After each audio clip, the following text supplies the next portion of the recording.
Hello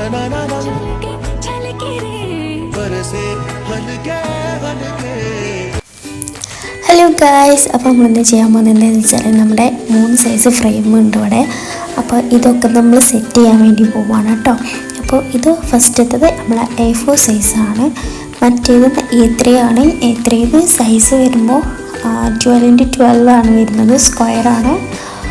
പിന്നെ അതിൻ്റെ അടിയിലുള്ളതെന്ന് പറഞ്ഞാൽ A3 സൈസാണ് കേട്ടോ.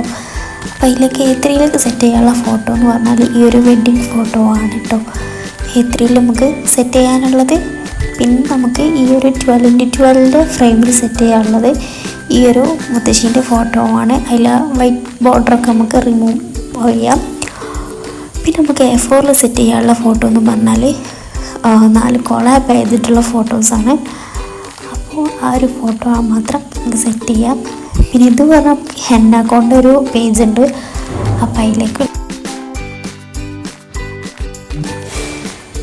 ഇതാണ് നമ്മൾ A3 സൈസ് വരുന്നത്. നമുക്ക് ഈ A3യിലേക്ക് ഈ ഫോട്ടോ നമുക്ക് വെച്ചെടുക്കാം. അപ്പോൾ അതിൻ്റെ ബാക്കിലുള്ള ക്ലിപ്പും കാര്യങ്ങളൊക്കെ നമുക്കൊന്ന് ഓപ്പൺ ആക്കി കൊടുക്കാം. എന്നിട്ട് ബോർഡ് എടുത്തതിന് ശേഷം നമ്മുടെ പ്രിൻറ്റും കാര്യങ്ങളൊക്കെ നമുക്ക് സെറ്റ് ചെയ്യാം കേട്ടോ.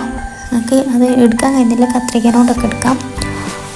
കോട്ടൺ തുണി വെച്ച് റിമൂവ് ആക്കിയതിന് ശേഷം ആ പ്രിൻ്റൊക്കെ വെച്ച് സെറ്റാക്കണം. എന്നിട്ട് നമുക്ക് അതിലേക്ക് വെച്ചെടുക്കാം. എന്നിട്ട് ആ ക്ലിപ്പൊക്കെ അതേപോലെ തന്നെ സെറ്റ് ചെയ്യാം കേട്ടോ. വെക്കുമ്പോൾ ഒരു കാര്യം ശ്രദ്ധിക്കണം, നോക്കണം അത് കറക്റ്റാണോ എന്നുള്ളത്. അപ്പോൾ ഇങ്ങനെയാണ് നമ്മളെ A3 സൈസുള്ള ഫ്രെയിമിലേക്ക് പ്രിൻ്റ് വെച്ചപ്പോഴുള്ള ഒരു ഇത് കേട്ടോ.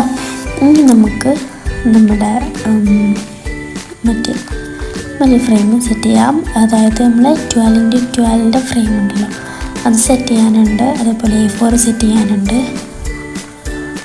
അതാണ് വർക്ക്. അപ്പം നമുക്ക് 12x12 ഫ്രെയിമാണിത്. അതായത് A3 ആണ് ഈ ഒരു സൈസാണെന്നുള്ളൂ കേട്ടോ. അപ്പോൾ അതേ നേരത്തെ ചെയ്ത പോലെ തന്നെ ക്ലിപ്പൊക്കെ ഒരു ഫോട്ടോയിൽ വെച്ചെടുക്കാം. ആ ബോർഡ് വെച്ചിട്ട് നമുക്ക് നോക്കാം, അല്ലെങ്കിൽ അതിൻ്റെ ഉള്ളിലുള്ള ഗ്ലാസ് എടുത്തിട്ട് നോക്കാം എത്ര സൈസ് ഉണ്ടെന്ന്. അതിൽ കട്ട് ചെയ്തിട്ട് അതിൽ വെച്ചിട്ട് നമുക്ക് എന്ത് ചെയ്യാം, ക്ലിപ്പ് ഇട്ടെടുക്കാം. ഇപ്പോൾ കണ്ടോ. ഇനി നമുക്ക് A4 ആണ് സെറ്റ് ചെയ്യാനുള്ളത്. A4ഉം അതേപോലെ തന്നെ ചെയ്തു ഒക്കെ സെറ്റാക്കി ഫൈനൽ ഇതാണ്. ഇനി നമുക്ക് പാക്കിങ് ചെയ്യാനുണ്ട്. ഈ ഫ്രെയിമൊക്കെ നമുക്ക് പാക്ക് ചെയ്യണമല്ലോ. ഇതൊക്കെ പിന്നെ അടുത്തതിനുള്ളിൽ ഇങ്ങനെ പാക്ക് ചെയ്താൽ മതി. നമ്മൾ കൊറിയറൊക്കെ ചെയ്യുകയാണെങ്കിൽ നല്ലോണം സെലോ ടേപ്പും കാർഡ്ബോർഡും തെർമോക്കോളൊക്കെ വെച്ചിട്ട് സെറ്റ് ചെയ്യണം, അല്ലെങ്കിൽ ഗ്ലാസ് പൊട്ടിപ്പോകും.